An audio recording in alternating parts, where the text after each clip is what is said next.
కోర్టుది కొన్ని బూతుల్లో ఒక్కోటి రాలా, అది ప్రాబ్లం. కోర్టుది కొన్ని బూతుల్లో ఒక్కోటి రాలా, అది ప్రాబ్లం.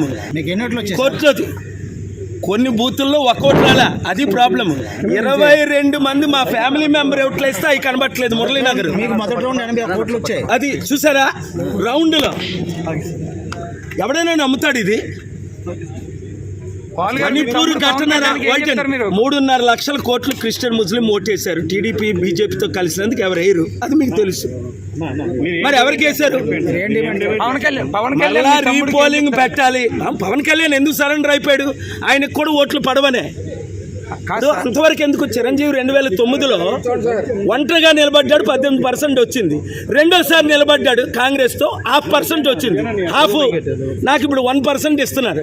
చిరంజీవికి ఇవ్వలేదు, సరెండర్ అవ్వలేదు కనుక ఇప్పుడు చిరంజీవి సరెండర్ అయిపోయాడు, పవన్ కళ్యాణ్ సరెండర్ అయిపోయాడు.